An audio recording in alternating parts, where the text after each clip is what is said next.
Okay, day one, thought number two. This is Genesis 1:27. So God created humans in his own image. In the image of God, he created them, male and female, he created them. Okay, so right at the very beginning, core to his purpose in creating humans was to create them, in his image. That was, he said it was important enough that he said it twice in the very verse where he introduced them. And I think the best way that I think about that is like an artist painting a self-portrait, or sculpting a sculpture of themselves. Creating an actual image of themselves. The image is, a painting is obviously a lot less than a person. You can't do what a person can do, but at the same time, there's something special about a painting that a self-portrait, right? If I was to go up and deface that self-portrait, it wouldn't just be a disrespect to that painting, it would be a disrespect to the artist who painted it.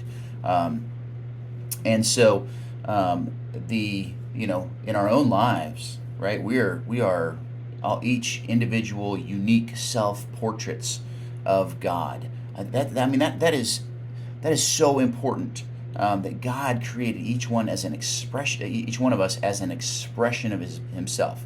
And so, if me as a self portrait of God, if I go do things that are wrong or hurtful or unloving, I am to other people in the world almost representing God in this way, right? So I need to be the most important thing in my life is that I take the responsibility of being an image bearer well, right?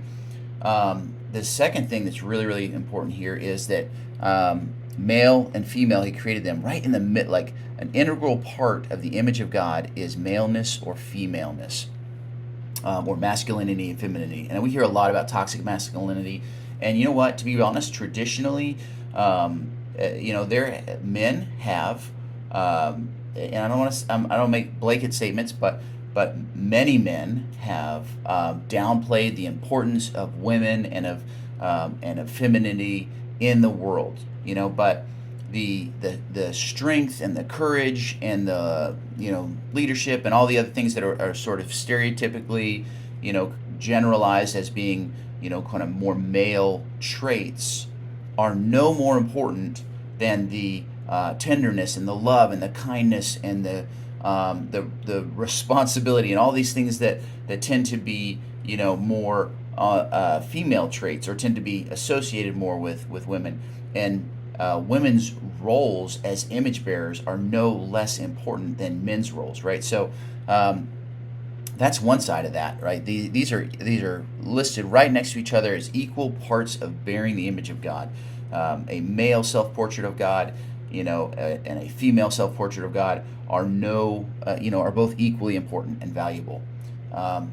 Conversely, more progressively, people have wanted to kind of eliminate this distinction altogether and say, oh, there's a whole gender in here, or a whole spectrum in here of genders, and there's just not. This is clearly binary. This is and maleness and femaleness are like I said, integral parts of God's image, and so it's not something that the self portrait. It's not something the painting gets to decide for itself. And that's not to take anything away from a person, but God's plan for that person to bear His image is special and awesome, and we can't just take away one of the most. I mean, of all the characteristics He could have listed here, right? There's so many things about a person other than being male or female, but right here, like that is the one characteristic that he pulled out. And I think a big part of that is that like as a man, there are some parts of God, like the way He loves. I know I don't love people the way my wife does, right? And there are parts of God and ways that she can reflect His glory that I simply can't. And to for her to walk away from her femininity, and that's not to say that she has to act in like traditionally meek housewife type roles. I mean, that's not what I'm saying at all.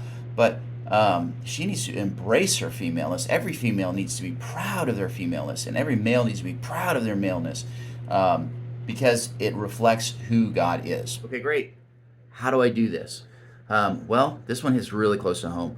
The other day, I was correcting Moses, who was not doing what he was supposed to, and he got pretty disrespectful, which is what it's normal. Kids do that. But I lost control a little bit. I went from being stern to being scary, and that is a line that should not be crossed ever. And because a child, right, their eventual image of God the Father, a lot of that they get from their earthly father, and so here I am. I'm showing him what it means, to bear the maleness of God's image, and I'm showing him strength out of control. That's not right. Right. So in the moment, I definitely apologized to him and I let him know that I crossed the line and I was sorry, and I make mistakes too. But what I need to do is I need to make a point to connect with him, today and every day, and show him, one, that I really really care about him, and that I love him, but also really taking the opportunity in the moments when he needs to get corrected, and that's unfortunately not infrequent, and but show him that I can be stern and I can be strong, but I can be under control.